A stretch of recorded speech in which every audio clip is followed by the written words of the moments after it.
Ladies and gentlemen, around the world. Probably none of you listening right now, but my name is Nate Manahan, and it is time for the first time in like 12 weeks to bring back the man, the myth, the legend, the person on the right-hand side of your screen, and the person just about 5-6 miles east of me, Mr. Matt Proctor. How are you, Mr. Matt? How is life in the POS Pros world here as March 6th? I got to think Gosh, my date. 7th. No, buddy, we're up to 7th. I'm already a day behind. I've been too busy. I can't even catch up. How are you, sir? No, you're good. I'm great. Happy New Year. We haven't had an uncensored episode yet this year, so welcome 2024 to everyone. Hopefully, it's a great start to the year. I feel like I'm a little more gray than last year, but made it through the holidays just fine. And yeah, there's a lot of exciting things happening in the POS world and at the POS Pros office. So excited to share that over the next few weeks and go through, things that are new and especially retail. We're going to talk about that in detail. But yeah, excited to be back. Thank you for having me, Nate. Hey, it's good to be back. And today, and in the next several weeks, we're going to specifically do things that we think you should probably learn if you really want to become a POS expert salesperson. Doesn't mean you have to become a POS expert, but you want to engage in those sales. You may want to dive a little deeper into some subjects. And today's subject is inventory and then even more specific, enterprise inventory, how that ties in so that you can speak with a little education when you start those conversations. So I'm going to start this off the top here because inventory can both be restaurant/hospitality. You could do restaurant. Yep. I can inventory there, and it's extremely important on the retail side when you're selling a lot of products and inventory. And so I did a quick Google. So this is trusting of Google. What percentages, Matt, do you think from your years of experience? I know you probably don't keep a spreadsheet checking. Me versus Google one-on-one. Let's go. There we go. What percentage of restaurants and then I used the term small retail because I was trying to figure out. Walmart uses inventory. We know that. Right. So it's hard to do, but I was able to find a couple numbers here. So we'll see what percentage of those businesses that are considered small independent businesses that are the ones we mostly serve, 30 or less locations, are using inventory. What do you think? And you want to include restaurant and small retail? Well, let's just do one number for restaurant, one number for inventory, because that's what I pulled up. So okay, the amount of restaurant that really care about inventory and tracking and detailed inventory is, I would say, Can I do a range, or do I have to give like one set number? You're making this all official. I have a number. You can do a range. We'll see how It's close you are. between 17 and 23% who It's actually care about the inventory. 18%. Look at you, little man. Not a big man. Look at awesome. that. I'm right there, baby. You're right there. So you know restaurant. Okay, now retail. What do you think it's going to be? Oh gosh. I mean, it's much higher. I would say inventory, if they're smart, they really will focus on it. I'm going to say between 73 and 79%. Went a little high. 63% is what it says. Okay. So, okay. Surprising, because I know it depends on the industry too, Nate, definitely. Because when I'm talking to our wholesalers, retail, it probably includes some of those places that have like 10 SKUs. Like they're a retail spot, considered retail, maybe respond. I don't know, because I didn't go really deep. But the point is, restaurants, I would say, I don't know. Here's my guess. 90% of restaurants say they want to use inventory. 18% of restaurants actually use inventory. Retail, 100% of them say they want to use inventory, and a much higher percent use them. And so making sure you understand the retail side is probably more important, because you need to engage more in that conversation. But at the same time, it's somewhat important in the restaurant. I would guess it's probably becomes almost 100. Couldn't find a number quickly on this. This is 10 minutes of Googling. It's not a high tech information system here. But my guess is, from your experience, that as soon as places go multi-location in restaurant and or retail, it becomes a really high. Changes everything. Yeah. Right. Changes everything. A single location restaurant will never care about inventory. And they'll say they care, but that just means at the end of the month, they're looking at how many Jack Daniels they sold, how many burgers they sold. That's not what Nate and I are talking about. That talking about true inventory management of, track your cost of burger meat and stuff like that. The moment they go to multi-location, and just recently, Nate, we were talking about some local chains that we have here that now have 15 to 50 to 70 locations. They 100% care about the inventory, and they have to track that. If they're going to keep growing the way they're growing, they need to know all their numbers and their food costs down to the 100th on every single food item. So multi-location changes everything. And same thing with retail. Small retail, yes, I don't care. I've got a feed store. Okay, we've done 100 of those. No, they don't care. They're getting in random stuff all the time. Boom, boom, boom. It's in and out, and they're selling it so fast, it doesn't matter. But if they had multiple locations, you get a warehouse involved where they're transferring inventory from one store to the next. They need to know what's going out. They need purchase orders. Okay? They need good receiving. They need all that. Then that comes into a big factor. It might only be 3 stores, but you better believe they're going to want to keep growing, and they need good inventory management to do that. Well, so in my little bit of research before we jumped on here, one of the things I was looking at is one of the first things they list always is maximizing storage and minimizing loss. That seems I've read like 4 different articles on why businesses should use inventory. So let's talk about that when you're starting a conversation, trying to understand how they currently do inventory and what they may want to do in retail, and how our POS systems handle that. What are some of those questions about being able to maximize how they manage their storage and minimizing their loss? What are some questions you could start asking, or what are things you could start trying to figure out from the business you're talking to help understand how they're doing their inventory and what they may want to change in order to become more efficient and effective?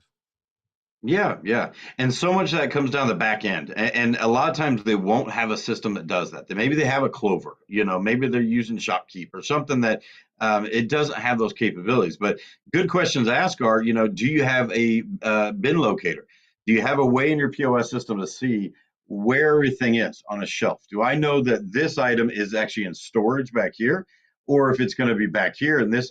So I can easily look on my phone or look at the POS and see where things are, because I might have misplaced something, or I might have in a different storage area. That's a key component right there.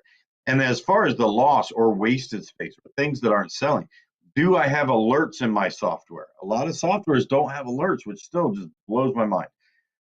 I want to know that if I haven't sold that certain, let's say, bottle of liquor, I'm a liquor store, haven't sold that, glass skull head of tequila in 3 months, and I just got a case in, I need to change. I need to do a promotion. I need alerts like that to show me when inventory is low, as well as when inventory is not moving. And when you generate those kind of questions, like, do you have this kind of software? How do you know when something's really selling and not selling? Or do you just walk around the store and see if you're low on something? you're helping them control their shrinkage, you're controlling their space, their management of the inventory. It really kind of falls under this whole bubble. And those are two really good questions: is do they have software that can tell them location scenarios where everything is? Okay, we use the term bin a lot in retail. Okay, they'll call them bin locations, stuff like that. Or do you have a way to have alerts presented? Whether that's alert that the cash drawer is open, all the way up to alert that something hasn't been sold. Those are two extremely important things. It doesn't matter if it's a clothing store, a liquor store, a shoe store, or a convenience store. It matters to all of them. So that's what I'd start with, Nate. All right. So I'm going to read some of these. I'm reading from a inventory software blog. I'm not going to give them total credit because I can tell they just wrote this with AI. So I can tell them. But they listed the top 10 perks for inventory. So I'm going to read 5 of them, and you tell me which you think would be the one that most of our partners is the biggest one of these. So number You said one, top 10 perks for inventory management? for yeah. So the title of this is the top 10 benefits of inventory management. All right. Okay, perfect. So I'm going to give you 5 of them. You tell me which one do you think is the one that you hear most from the merchants when they start using real inventory through some of our systems. Increased sales, shorter lead times, lower cost, increased employee efficiency, or accurate planning. I chose what their 5 are their ones that made most sense to me. Which ones of those? So do you think they can increase sales? They're shorter lead times. 1 and 5. 1 and 5 stood out right away. All right. I mean, increased sales, obviously, that's number one. You need, and that's the overall. You need to know what's going on in your store.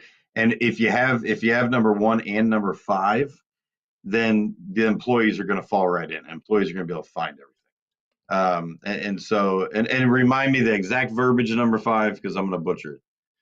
Well, I was accurate planning is what my accurate planning. Stay steps ahead of the game, and that comes down to that amount of products on hand by making decisions based on inventory trends is what.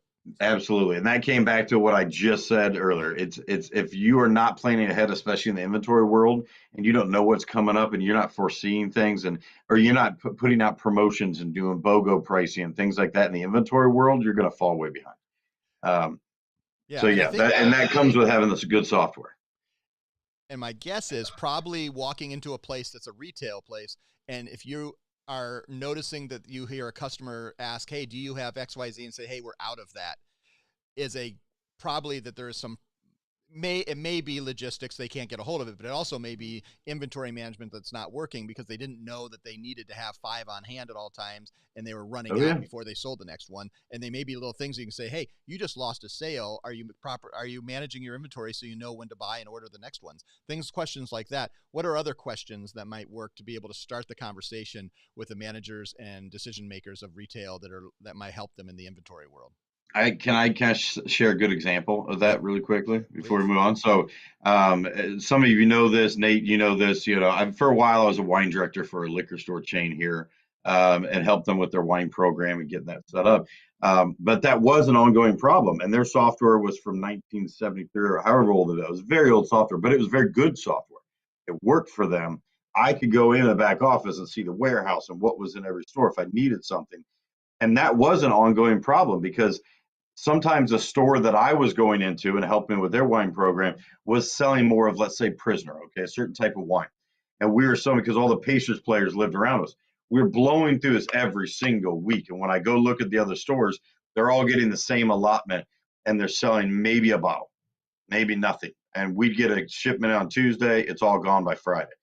So then because of that software, I was able to go in, put in a transfer order, increase the order level, making sure it was changed so that our store particularly, even though it wasn't one of the biggest, had a larger allotment of that certain wine. And I could have never done that if I didn't have the right point of sale software. I would have never even known what those other stores had. So sorry, back to what you're saying. That was just a great example that I saw firsthand of the ups and downs in the retail inventory scene.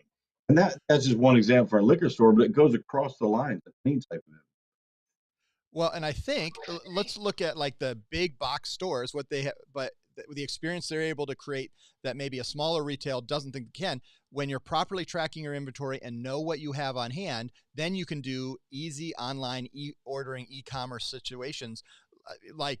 So so much of what I do online now is I go and pick it up, but I order it before I get there because I know everything is already there. I love pulling into Target and pushing the little button and they roll it all out. Or I go to a lot of the local liquor stores can have an app and they'll have the box already with everything all done. But if you're not keeping proper inventory, you're losing all those portions of sales, or they're getting really frustrated because you're having to text or email or call them and say, hey, by the way, you ordered a beautiful fifth of Belvedere and it's not there. Sorry, we're Right, all out right. of those. Would you like Tito's? And you say, heck no, I'm going someplace else. So, but those You and type of your experience. Belvedere. So, but those experiences are ones that can remind merchants that, hey, if you're not properly taking care of your inventory, you may be losing out on 10, 20, 30 sales a week because you're not able to make those sales because you're not properly tracking. And I think that is a lot of Absolutely. businesses, even on the retail side, that it is, supposedly 63%. That's a high number that are not properly doing it. How many of them are saying they're doing inventory but aren't properly doing it? And then then we'll go into some specific questions about how our POS systems differentiate Oh how they work. gosh, that What do you that's a think? lot. That's a lot. I mean, I'd say like 40%. 40% of them will say they're doing it, which is the majority of them are all going to say they do it in some way. But I think 40% of them are not currently doing it the right way, or they were never trained, or they didn't take the time to really know some ways to do it smarter, more efficient. Especially guys like me who are old school. I was used to walk around the clipboard. That's it every single day. My spreadsheet, my clipboard. I'm taking inventory weekly, monthly of everything, and a lot of people are still like that. And they're not utilizing a certain software, walking around with an app or something that they can adjust inventory. So I think 40% say they need it, but they're not using it, or yes, they're using it, but they're not using it appropriately. All right, so on to our POS systems. We have several POS systems that do inventory, both on hospitality and on retail side. What are differentiators between how they do and what the experience is for the merchant and how they can be sold to the merchant? What are the differentiators between like a Corona or Retail Cloud Hmm. that are how they do inventory differently? What's kind of fun about retail, because I look at so many retail systems, and especially the last couple of years where I've honed in a lot more on retail and bringing on new partners. They all love inventory. They all do it in their own way, and they all have their own way of doing it exceptional. It's really the high end features that kind of sets them apart. It's how user friendly it is. It's how the interface looks. Because when you set up a good retail system, let's say Nate and I were starting up our own retail software, we get the core piece figured out and how to be able to deduct from inventory, purchase orders, all of that, which, there's thousands of them out there that can do those basic functions. It comes to those higher level features of texting capabilities, of marketing capabilities, of invoicing, not just invoicing, but can I send the invoice and it also have a payment attached to it where they can click a button and pay online? Those type of things where most retailers don't necessarily have that. Do they have a kiosk? That's become more and more popular with retail. So yes, we have some that have that capability. We have some that don't. Um, what if they don't want inventory management? We actually get that question a lot, Nate. We want different levels. Do you have a different price monthly? If I just don't want to, I'm a liquidation shop. I get in a different truck every month. I have no clue what my inventory is. It changes every week. I can't keep track of it. We get those sometimes. And they don't want to pay extra for some big full blown software that's all in one for inventory if they don't need it. And thankfully, we have that. And Corona has levels like that. Retail Cloud has levels like that based on the monthly. So it's not just a set amount. That's why we do demos. That's why we do the consultation. We want to find out what their needs are. You hear me talk about liquor stores a lot, and that's because they're so different from a regular retail. They have those specific needs. So we need to put them in the right spot that can do all that crazy mix and match pricing and lottery and bottle deposits that state by state needs. Um, so yeah, it's a high level, Nate. To be honest, I brought in Corona for a few specific things, and they do ticketing, which we've never had available. They both now can have their own way of doing kiosks, which is great. And Corona is very user friendly. So there were reasons behind any system I bring on board, and it's been a great partnership. And Kevin's a dear friend of mine at Retail Cloud. We were closer and closer every year. We work together, and they're always going to be a partner of ours. And it's a very robust software. What have I missed that our partners should understand about inventory, just to be able to dive into those conversations, especially when walking into a liquor store and realizing that they, or a large clothing store or a feed store. That is there anything I missed that they should have to be able to have those conversations about inventory? Yeah, sorry, Nate. I blab a lot. So no, important things to do, and this is almost as more important than restaurants. You guys hear me talk a lot about observing everything restaurants, looking at their hardware, seeing what they use and don't use. DoorDash. Same thing applies in retail.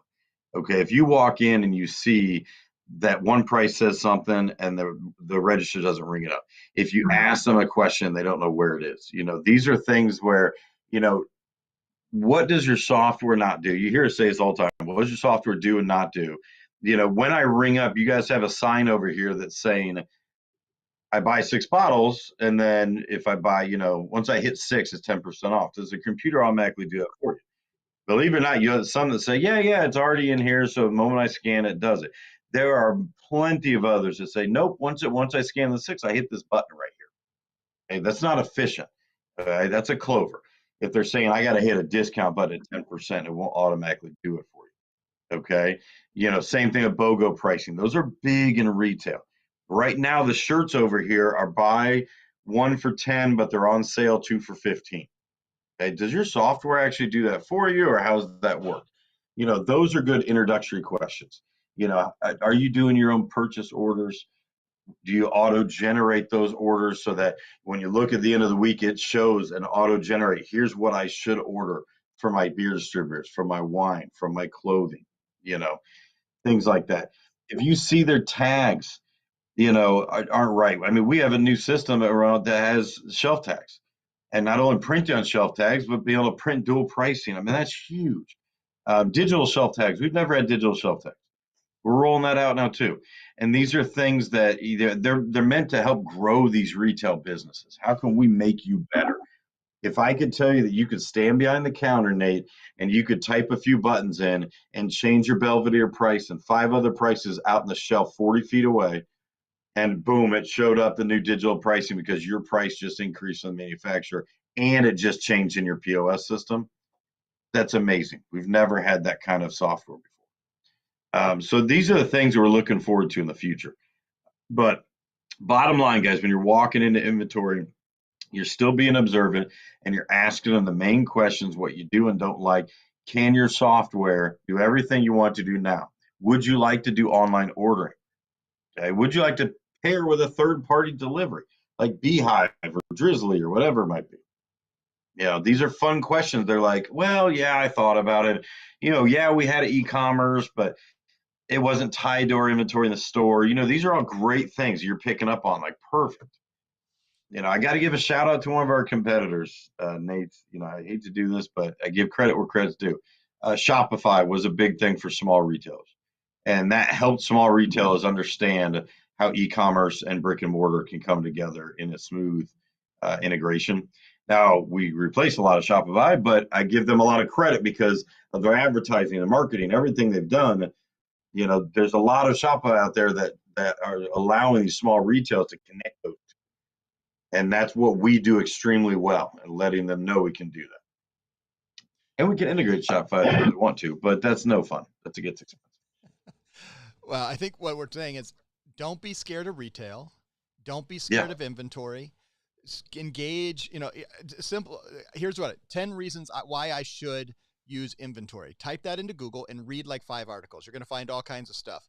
But you're just going to absolutely. get some of those ideas in your head that you can start talking to your merchants about when you get a prospect, to start thinking about ways that they can change. So if they're a liquor store, online ordering and being able to have and really loss those places that don't, I can't imagine how much liquor is walking out the store when you don't, probably by their own It's employees, is insane it's when you don't it's it's track it. uh it's sad.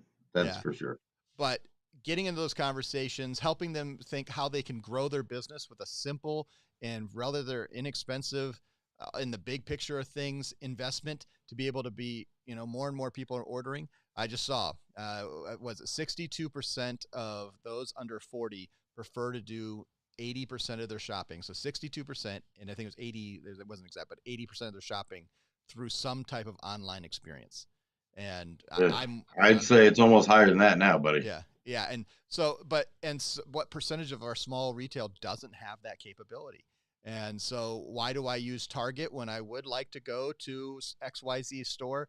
Because they aren't providing that service. We have the tools for them to be able to do it easily, and to be able to help some of the reporting. We didn't even get into some of the things that it does for the reporting and the tax documentation, and being able to quickly, take off losses for the things you don't sell and you actually have to write off, and things like that your accountant can do so much faster when you're actually properly managing your books. It's so much better. But we've talked enough about inventory. We'll be back next week as we continue to go through. I think next week we're going to talk. I wrote it down, and it's across the room. I think it was e-commerce. Is e-commerce next week? Do you remember? Yes, I think we're diving more into the e-commerce next week. So, and specifically, from inventory to something we talked a little bit about e-commerce, but there's a lot of things going on with online ordering, e-commerce on the retail and on the restaurant side that weren't happening. Obviously, we did a fast crash course through 2020, 2021, through all the things that were happening around the world. But now we are, I think, settling in, and people are saying, this is how I want my experience to be. We're going to be able to talk about that next week. And Matt, I'm going to close with the last question. You got to go to the NBA All-Star game, the worst basketball game in the history of basketball games, but fun to watch and a show. And you got to see, walk around downtown Indianapolis, and which I got to do. I didn't get to go to the game, but I got to walk through a lot of the stuff and took my kids there.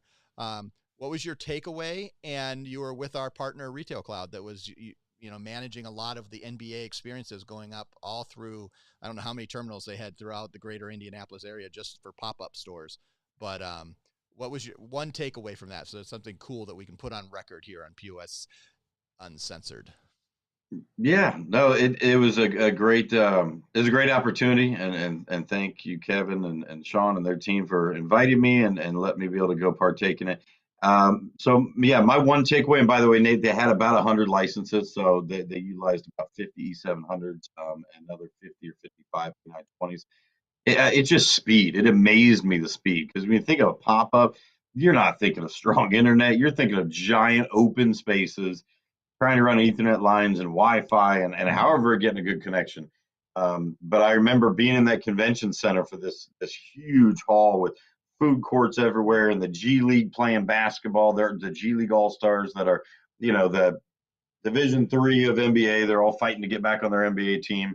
And just seeing this retail shop that had to be 1,500, 2,000 square feet. It was just one of several they had. And just watching the lines just burn through. And that could not have been easy. I couldn't even see where their networking was, how they were getting it there. It's a giant open space. And I'm just watching software that I've known for years, looking at hardware that I knew extremely well, just boom, boom, boom, cards right in the top, ding, ding, EMV, in and out the door. And they have to have that. The amount of events that Retail Cloud does, they have to have that. That's why they keep getting recommended. That's why the NBA just keeps pushing every single NBA team. Who's next? Who's next? Who's next? Hopefully we're going to get Gainbridge Fieldhouse. Right now the Toronto Raptors are up next, then the Cleveland Cavaliers, then forget where he's going, somewhere Minnesota, I think. So that's exciting. That's exciting for you as agents to know that large deals don't be scared. I mean, yes, we do the mom and pops really well. But to see how fast they were for a large venue like that, and Nate, they brought their guys in on Thursday, everything, all 100 stations were up and ready to go Friday morning. I mean, that to me was impressive. So just 100 locations, no problem. They were spread out throughout the city. It's not like they're in one spot. I love it. So pretty cool. We'll be back next week with another POS Uncensored. Thank you, Matt Proctor. And what can we say?